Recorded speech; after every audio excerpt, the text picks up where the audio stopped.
Hey bruh, for those of you who aren't familiar with HitBoy, if you don't know by now, that's a little crazy, but let me put you on. He's mostly known for his producing and songwriting. He's been in the game for almost 2 decades at this point, back when he was grinding on MySpace. He's produced hit records for Hove, Ye, Juice WRLD, Drake, Nipsey Hussle, Big Sean, Lil Wayne's Drop the World, A$AP Rocky's Goldie, Kendrick's Backstreet Freestyle, Travis's Sicko Mode, Don Toliver's What You Need. Yeah, his catalog is nothing to play with, but it just seems as if in the last few years, he's been more in the forefront and putting in a lot more work lately. And his grind has been incredible. Not that it hasn't been, but it just feels like it's just way more now. It seems like all I hear is the HitBoy tag nowadays. He's been working with a few rappers to produce the entire album for, like Benny the Butcher's Burden of Proof, Nas's King's Disease 1, 2, and Magic, Big Sean's EP What You Expect, and is even gearing up to produce the entire album for The Game with his Drillmatic album.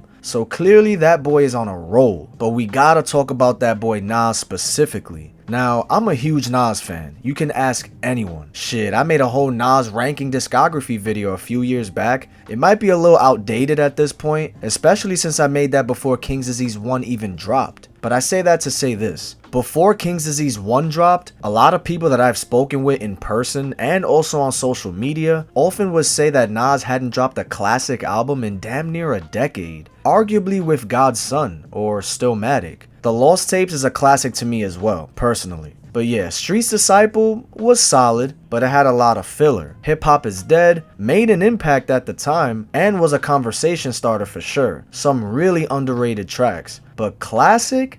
I'm not too sure on that one. Untitled, I love that album. I actually bought that CD instead of the Carter 3 back in the day. That's how much of a Nas fan I was. And I didn't regret it either. But that project is definitely not a classic. Life is Good, amazing project. Very personal and a deep album. Classic? Maybe. You could argue it. But since then, I used to say that Nas just didn't really have that it factor anymore, at least to me. I felt like when Jay-Z dropped 444, I was like, wow. I don't know if Nas could drop a project like this nowadays. I don't know what it was about him. It just didn't hit the same like his older projects back in the day. I know he's grown and matured, I get it. But I don't know. Nasir was extremely disappointing to me.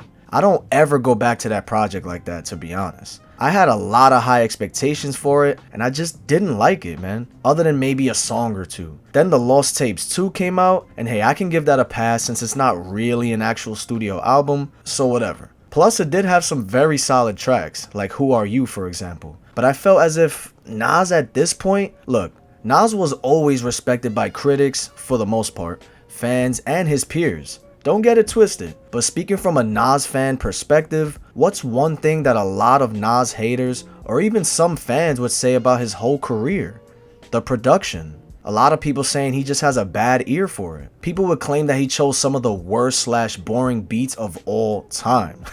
I disagree with that, but it is what it is. I can see where they're coming from at least. Maybe there was a certain time period. They always compared his beats to someone like Hove, who had more of an up-tempo, fun, lively, lit beats, where Nas's were I guess more simple, boom bap style to many people. But then this happened. Here comes King's Disease, bruh. All entirely produced by HitBoy. With King's Disease, were you conscious of the fact that people have critiqued Nas for having a bad ear for beats? Nah, for sure. But I mean, shit, that's just people always form narratives. That shit is. Listen, just, Nas is my favorite rapper ever. Word, yeah. So Nas is my that's number just, one. That's just people talking, just saying what they gonna say. But at the end of the day, Nas then rapped on some hard ass. Oh, of beats course, too. Illmatic, and I mean no, but I do think that there was like an era in Nas's career where he was like maybe giving Chris Webber a couple of beats on his album. That's funny. Nah, I mean, that's where he was at in life. But at the end of the day, man, like I just knew it was a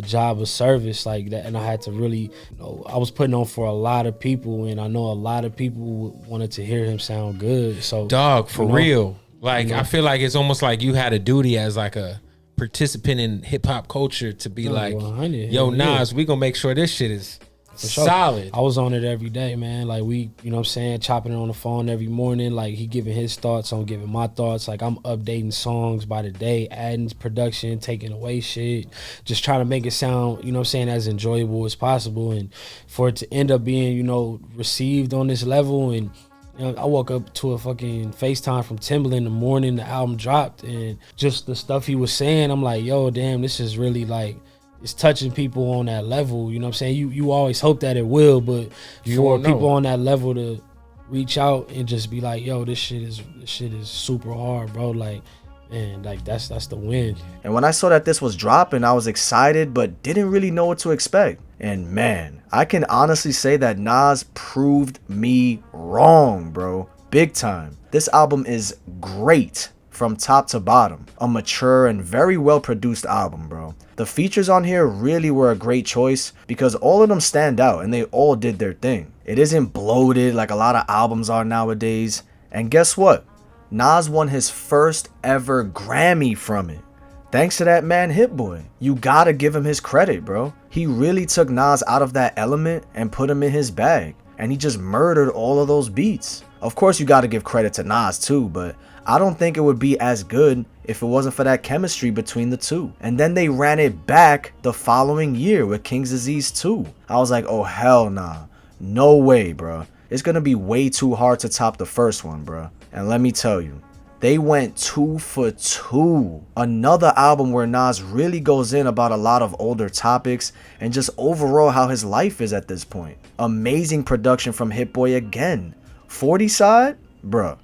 Banger. He really put Nas in rare form. And it was nominated for a Grammy too. It didn't win, but hey, that's saying something. And then the audacity of them to drop a surprise on us with Magic the same year. It felt like a bonus. At first I thought it was just like a little EP, you know, like a teaser till we get King's Disease 3. But nope. This is actually his 15th studio album, like for real for real. I feel like it's super underrated and arguably better than King's Disease 1 and 2. I don't know what it is about your relationship with Nas, but it has inspired him to release a high quantity of music over the last couple of years. Yeah. The fact we got Magic just as like a bonus last year was fucking incredible. I think Magic low-key might be my favorite of the 3 albums. That's the funny thing, and that's what's motivational for me, and I would say him as well, is the fact that every time we drop a project, people are like, nah, this one better than the last one.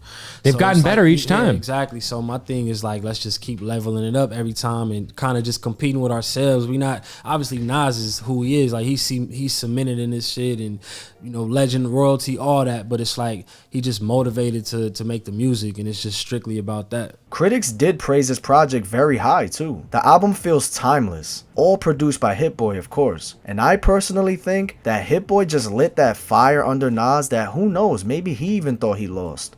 But he got his swagger back and is aging like fine wine. HitBoy really brought Nas back, bro. And I love to see it. I can't wait for that King's Disease 3. Let me know in the comments how you feel about all this. If you agree or disagree, let me know, fam. And I'll check you guys in the next video.